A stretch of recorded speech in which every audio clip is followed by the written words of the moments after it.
Cześć! Dzisiaj zapraszam Was na materiał wyjątkowy. Będziemy rozmawiali z pisarką, blogerką, szeroko pojętą twórczynią internetową, specjalistką w zakresie od demonologii aż po historię Dolnego Śląska, czyli z Ines z nieustannego wędrowania, współautorkę 2 książek o rycerzach, śmiertelnych intrygach i bajecznych majątkach oraz o mrocznych tajemnicach Dolnego Śląska. Nie przedłużajmy, zapraszamy. Wasza twórczość, Twoja twórczość również jest mocno związana z Dolnym Śląskiem. A jak Ty się z tym czujesz? Ja jestem z Dolnego Śląska i od lat eksploruję ten teren, uczę się tej historii. Trochę stałam się chyba samozwańczą specjalistką od niektórych nieco mrocznych tematów związanych właśnie z Dolnym Śląskiem. Od lat ja i Aneta, druga autorka książek, o których rozmawiamy, tworzymy bloga właśnie skupionego głównie na Dolnym Śląsku. No, a od początku tego roku ukazały się 2 książki naszego autorstwa, które stricte dotyczą właśnie Dolnego Śląska. No właśnie, skąd pojawił się pomysł na prowadzenie bloga? Bo zdaje się, że zaczęło się od bloga, od działalności w internecie. W ogóle to się zaczęło od tego, że ja założyłam bloga podróżniczego podróżowania autostopem po Europie. Także nieustanne wędrowanie nie było zawsze właśnie skupione na tym konkretnym regionie, czy w ogóle na Polsce, tylko szeroko, bardzo szeroko. Ale tak naprawdę to wybrali nasi czytelnicy, tak? Bo w pewnym momencie Aneta zaczęła więcej udzielać się na naszym blogu jako druga autorka i pisała o otaczających ją terenach, o pałacach na początku, bo na początku pisałyśmy tylko o pałacach. W ogóle na początku to pisałyśmy tylko o ruinach, tak? Potem zaczęły się pałace, bo nam się ruiny wyczerpały, a dopiero potem gdzieś się pojawiały te wątki okołokościelne i tak dalej. Więc to najbardziej interesowało naszych czytelników, ku mojemu wielkiemu bólowi, tak? No bo ja jeździłam po tej Europie, żeby zebrać te tematy, ale potem to zaczęło się trochę efektem kuli śnieżnej toczyć i pojawiały się kolejne fajne tematy. No i ja się też mocno wkręciłam w ten sposób prowadzenia działalności w internecie. Wspomniałaś o książkach, niedawno się ukazały. Oczywiście obydwie posiadam z autografem, z czego bardzo się cieszę. Ale jak to się w ogóle stało, że zdecydowałyście się wydać książki w tych czasach, kiedy na łeb na szyję spada czytelnictwo, nad czym strasznie ubolewam? Pierwszą wydałyście własnym sumptem, drugą we współpracy z wydawnictwem Pascal. No, to są świetnie wydane, bogato zdobione książki. Opowiedz od początku, jak to wszystko się w ogóle wydarzyło. To wszystko było dziełem przypadku. Absolutnym dziełem przypadku. Ja w ogóle jak byłam nastolatką, chciałam napisać książkę, a potem mi kompletnie przeszło. Stwierdziłam, że na cholerę to w ogóle robić. Przecież na książkach się nie da zarobić. Ja jestem trochę materialistką.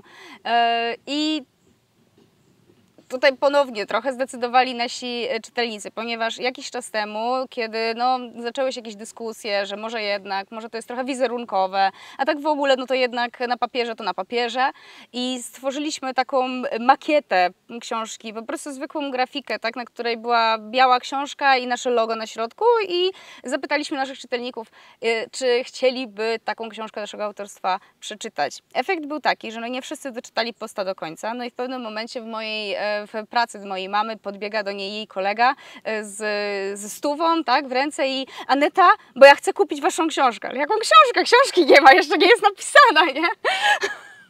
I to było jednym z takich kopniaków, 4 litery, żeby zacząć coś z tym działać, no ale w dalszym ciągu temat był trochę odłożony do lamusa. Potem wyszło tak, że Daniel nasz z Nieustannego Wędrowania został zaproszony na rozmowę z radnym, który bardzo enigmatycznie, z radnym mojego miasta, z którego ja pochodzę, ze Środy Śląskiej, który bardzo enigmatycznie stwierdził, że chciałby porozmawiać, ale jeszcze nie powiedział o czym i tak dalej, i tak dalej. W efekcie Daniel wylądował na komisariacie policji, ponieważ radny policjantem jest właśnie. No było to trochę osobliwe, ale rzeczywiście w tym czasie wyszło, że chciałby taki projekt zrealizować i czy my w ogóle bylibyśmy chętni na to, żeby we współpracy z gminą też taką książkę wydać. Stwierdziliśmy, że tak. No i odbiór też nas bardzo nas pozytywnie zaskoczył, dlatego że przedsprzedaż nam poszła naprawdę pięknie, jeżeli chodzi o tę książkę. Sprzedaż później też, ale ta przedsprzedaż była takim wow, okej. No i w sumie w krótkim czasie pojawiła się druga książka. Ja sama byłam zaskoczona, bo w zalewie jakichś codziennych czynności, wiadomo, człowiek sobie gdzieś tam dłubie po stronie, a tu nagle idzie druga książka. No i tutaj zaskoczenie zmieszało się z zachwytem, no bo kibicuję waszemu projektowi, odkąd was poznałam. I no to było złoto. W dodatku jak zobaczyłam, że macie wydawnictwo Pascal za wami. I jak do tego doszło? Również przypadkiem. Również przypadkiem, kompletnym, dlatego że podczas pisania pierwszej książki właśnie wydawnictwo Pascal się do nas zwróciło z pytaniem, czy taki projekt chcielibyśmy z nimi zrealizować. No, ja powiedziałam, że no okej, tak, no skoro tak się dzieje, no to niech będzie, tak, płyniemy na tej fali. No przy czym musiałyśmy skończyć tą pierwszą książkę, żeby w ogóle móc przystąpić do pracy nad drugą. No i też stwierdziłam, że kurczę, no ja nie do końca potrafię pisać i mówić, znaczy nie do końca jestem twórczynią, która skupia się na tych fajnych, miłych, kolorowych aspektach. Tak, ja zawsze mówię, że ja mam starą i mroczną duszę i po prostu no, do takich tematów mnie siłą rzeczy ciągnie. No i zaproponowaliśmy im temat naprawdę solidnie mrocznych opowieści z Dolnego Śląska, oczywiście wszystkich opartych na faktach. No i kurczę, kupili to. Stwierdzili, że to jest gdzieś tam projekt, który warto zainwestować i no tak naprawdę jak skończyłyśmy pisać pierwszą książkę, skończyła się przedsprzedaż, jakaś tam akcja marketingowa, w związku z tym, no to musiałyśmy już pracować nad drugą. I co będzie dalej, no to zobaczymy, ale no była to jakby propozycja dla nas, no pewnie związana też z tym, że no ten projekt, który prowadzimy już od 10 lat ponad, tak, bo tyle ma już nieustanne wędrowanie. Powiedziałaś, że masz starą duszę, którą naturalnie ciągnie do tych mroczniejszych tematów. I rzeczywiście na Twoich Insta Stories często analizujesz na przykład baśnie, różnego rodzaju podania ludowe i rozkładasz je na czynniki pierwsze.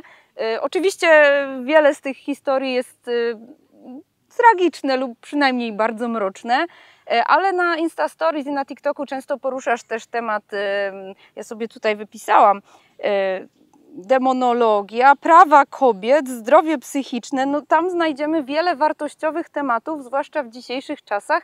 Skąd Ty bierzesz na to czas, wiedzę i kolejne pomysły?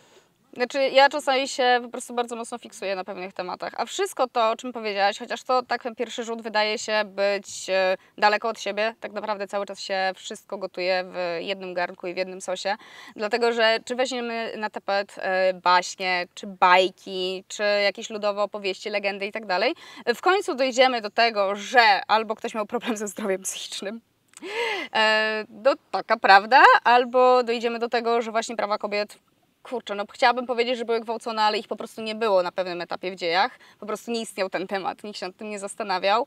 I to wszystko, jak zacznie się to rozkładać na te czynniki pierwsze, zastanawiać się nad tym w kontekście historycznym, psychologicznym i tak dalej, no to wychodzą z tego naprawdę niezłe kwiatki. Czasami mi ludzie zarzucają, że przesadzam. No ale nie przesadzam. Nie przesadzam. No, też te baśnie czy historie analizuje się normalnie na pedagogice, tak? To się rozkłada, bo no, to jest dość istotne.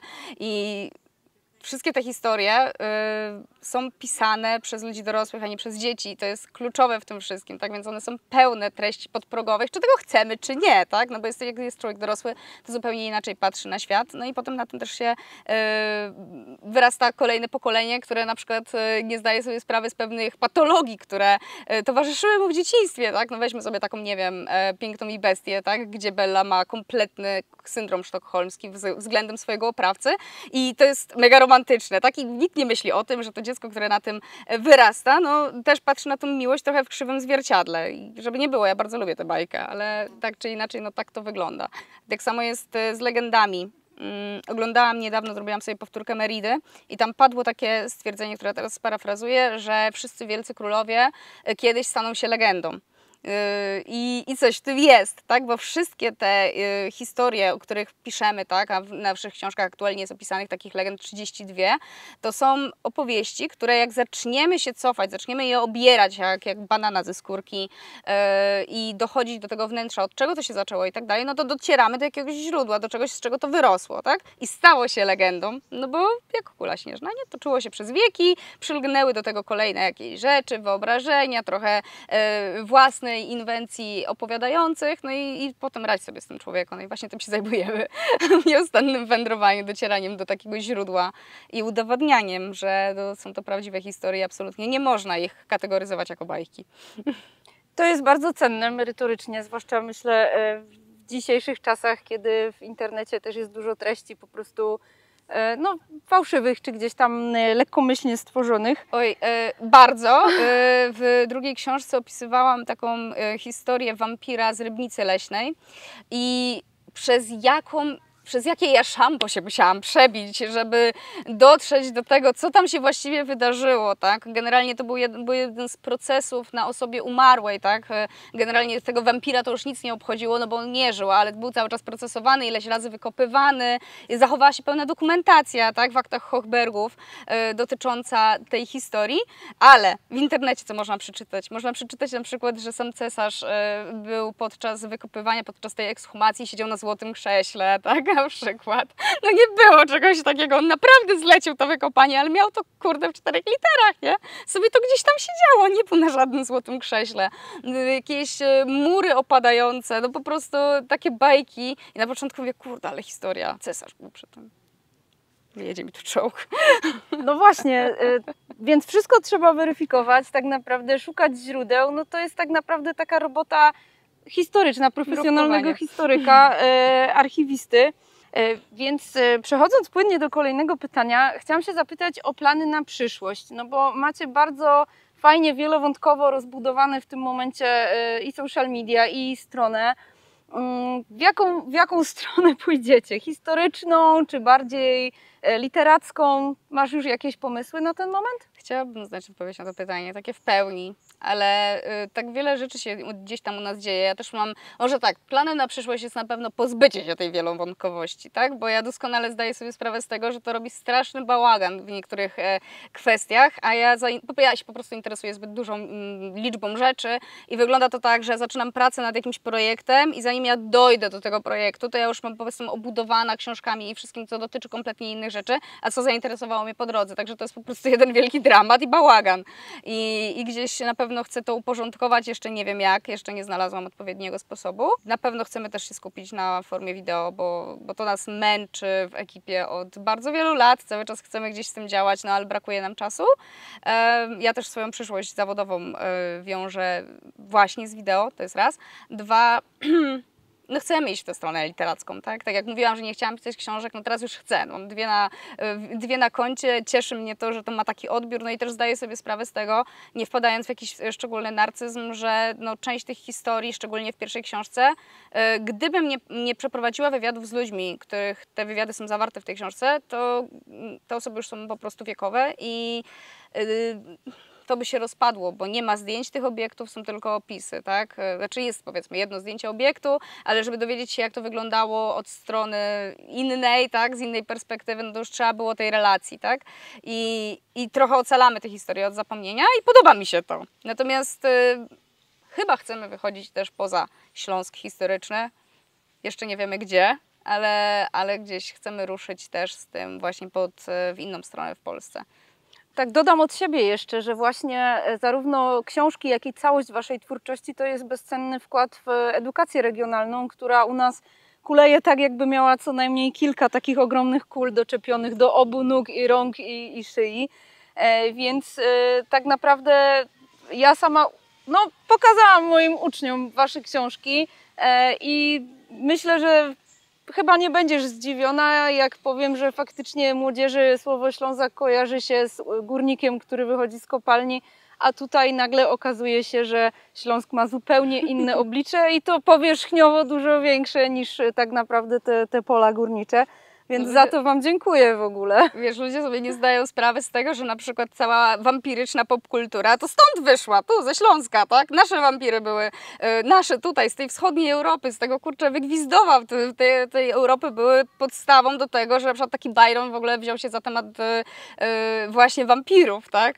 I jakby ludzie sobie z tego sprawy nie zdają. Sama sobie nie zdawałam sprawy, tak szczerze mówiąc, dopiero jak zaczęłam czytać, to mówię, o kurczę, takie rzeczy. Ja też sobie nie zdawałam sprawy z tylu rzeczy, z których powinnam się cieszyć i móc je opowiadać i być dumna na temat tej ziemi, dopóki się nie zaczęłam interesować właśnie, żeby prowadzić projekt, więc tak naprawdę poszukując rozwoju własnej wiedzy trafiłam na Waszą stronkę, no i tak już zostało. Bardzo się cieszymy. Ale też fajne jest to, że tak jak wspomniałaś tutaj o młodzieży, tak? Mamy bardzo fajny odbiór w młodzieży. właśnie wśród młodzieży. Ze względu na to, ja to widzę po prostu, zaczynają się interesować historią, coś zaczyna je zajawiać, tak? Umówmy się, może miałaś inaczej, tak? Ale generalnie ja nie miałam złych historyków w szkole, ale to nie zmienia faktu, że ja wałkowałam starożytność od pierwszej klasy podstawówki, no dobra, od trzeciej klasy podstawówki, tak? Aż po samo liceum, ja do końca podręcznika nigdy nie dotarłam. Dokładnie. Więc i zawsze było jedno i to samo. I tak się to ludziom kojarzy, tak? Z nudnym belfrem, który po prostu cały czas nawija i o jednym i tym samym jest znudzony życiem, no bo może by jakieś projekty sobie zrealizował, ale mu na to po prostu nie pozwalają fundusze. I tak sobie ten człowiek blednie w tym wszystkim razem z tą historią i potem ludzi to nudzi. A staramy się pisać te książki w taki sposób, bo to jest chyba dość istotne, że to nie jest encyklopedia. Ja chcę dawać ludziom rozrywkę, tak? I popularyzować historię, a nie nudzić tą historią, bo to tylko pogłębia pewien problem, tak? Z którym mam wrażenie, że wiele osób się zmaga, łącznie z naszym Danielem z nieustannego wędrowania. No tak. Który jest książkowym przykładem takiego ucznia, o kim mówiłam, który był właśnie znudzony historią. I to działa, tak? Te dzieciaki faktycznie zaczynają się tym interesować, zaczynają widzieć pewne aspekty tej historii, z których sobie nie zdawały sprawy. Ostatnio na TikToku walnęłam coś o procesach wilkołaków, tak? Bo tak, wilkołaki były tak samo procesowane jak wampiry i jak czarownice. I aktualnie no ja mam skrzynkę zawaloną, bo oni chcą materiał o tych wilkołakach, więc wiesz, to ludzi ciekawi, tak? No ale to też trzeba umieć podać. Wydaje mi się, że potrafimy. Dokładnie, no tutaj mamy ewidentnie to przekleństwo tych naszych metod podawczych w systemie edukacji kontra właśnie... Słowacki wielkim poetą był. Dokładnie, kontra to, co wy proponujecie, czyli metody empiryczne, zachęcanie dzieciaków po prostu do wstania i wyjścia z domu. Myślę, że praca metodą projektu też by się tutaj wliczała. Czy mogłabyś coś poradzić takim młodym ludziom od siebie, czy też po prostu ciekawskim, czy tym, którzy chcą iść krok dalej i założyć jakiś swój własny projekt? Wiesz, to jest klasyka, żeby zacząć coś robić, po prostu trzeba zacząć to robić. I tutaj chyba najważniejsze jest to, że zawsze, jakby to ująć, zrobione jest lepsze od doskonałego, więc jeżeli człowiek ma jakąś zajawkę, bardzo dużo osób idzie od razu w mega profesjonalny sprzęt, stara się mega profesjonalizować to, co robi i właściwie wychodzi z tego tyle, że potrafi robić coś profesjonalnie, ale w zasadzie nie robi tego, co chciało się robić, no bo nie na tym się skupił ten człowiek. W tej chwili media dają tak ogromną swobodę dotarcia do nowych ludzi, że interesując się naprawdę nawet bardzo niszowym tematem, można sobie zgromadzić wokół siebie tą widownię, a umówmy się, no, twórcy nie są twórcami po to, żeby chować to, co tworzą, do szuflady, tylko chcą, żeby to gdzieś do kogoś docierało. Więc wydaje mi się, że jeżeli ktoś faktycznie ma jakąś zajawkę, jakąś wiedzę na dany temat, no to powinien zacząć z tym wychodzić do ludzi, a cała reszta przyjdzie później. Tak mi się wydaje. Ines, dziękuję Ci bardzo za rozmowę. No i młodzi ludzie zwłaszcza, inspirujcie się, czerpcie garściami, czytajcie książki Ines i Anety, wchodźcie na profil i śledźcie nieustanne wędrowanie. Dzięki. Dzięki.